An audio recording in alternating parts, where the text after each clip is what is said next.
Hi, I'm John Bailey. I'm talking on behalf of Talk and Thrive, and I'm using the Talk and Thrive Stigma Fighters YouTube channel. We also have EMPS, Empowering Survivors, on Facebook, and we also have Talk and Thrive Unfiltered on Facebook and Talk and Thrive over on Instagram. This is the third video in the series discussing the links between alcohol and depression. So this video is going to be helping depression and stopping drinking. It's important to note that I'm not a healthcare professional and I'm presenting information based on the illness that I suffer from. I haven't drunk since 2009 and I'll never drink again as long as I live. So, helping depression, right. So what do I know from my own experiences? When you stop drinking, you are going to start feeling better, and it will happen. You'll feel that a little bit better within a couple of weeks.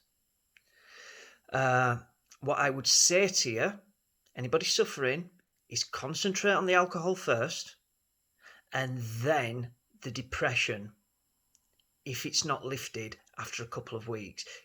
Ideally, you'd be getting counselled at the same time, so you would be counselled for the alcoholism and you'd be counselled for the depression.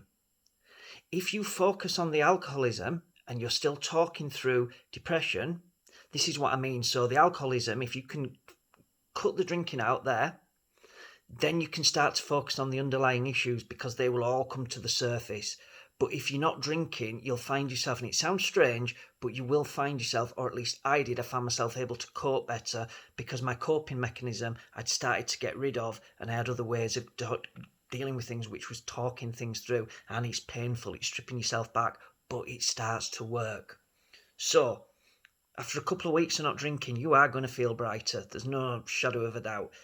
You feel brighter, you feel healthier, you feel better about yourself. You'll find that people, friends, family, they'll notice that you are easier to get on with. And if your moods have suddenly lifted, you'll know that the depression was all drink related. But it's very likely that there's an underlying issue that you'll need to deal with. Mine was sexual abuse. But the mood did lift once I stopped drinking. Now, instantly, what I would say is that your friends and family are instantly going to take you back to how you were because it takes time. But I guarantee you, as time passes, people give you a second chance. That's the nature of who we are. We're humans. We get second chances. And if we can prove to people what we are, what we do is true, it bodes well for the future. So, if depression is still there after you've stopped drinking, and let's say it's 4 weeks in and you haven't already done so, get in touch with your doctor about further help and support. They may be able to refer you to counsellors. We run a peer support group. Get in touch with us. Go look at what we do on the Empowering Survivors Facebook page. We do daily videos. We will talk to you. We will support you.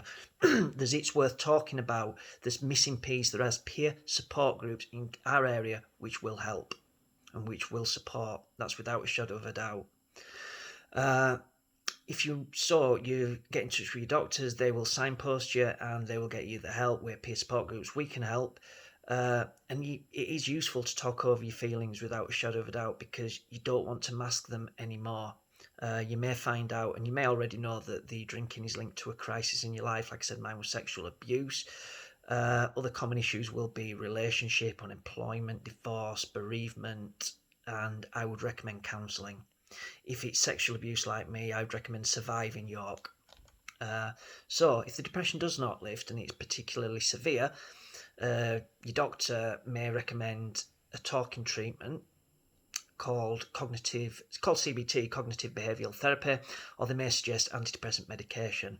At this point, you need to talk with your doctors. I would always say, if you are going to be prescribed medication, make sure that you have some counselling to go alongside of it. In any instance, please stay away from alcohol. If you stay away from alcohol, you have a fighting chance of surviving and then thriving. We're called Talk and Thrive for a reason. You start to talk, you eventually thrive. But you may be worried about cutting down and stopping drinking. That's natural because it's a frightening thought that your crutch will not be there. So find a specialist alcohol team. In Keighley, you've got Project 6. In Skipton, Craven, Horizons, North Yorkshire Horizons, you've got people and teams who can help.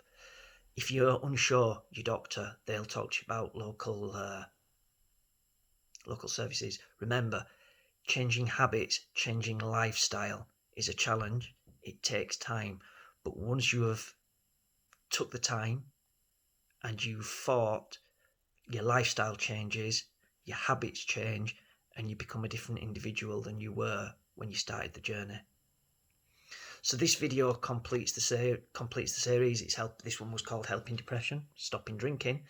I want to thank you for watching. If you've watched, I want to thank you for giving me the time of day. I want to thank you for supporting us. If you need any help and you need any support, please reach out. Suicide is a very real thing. It's the option of last resort.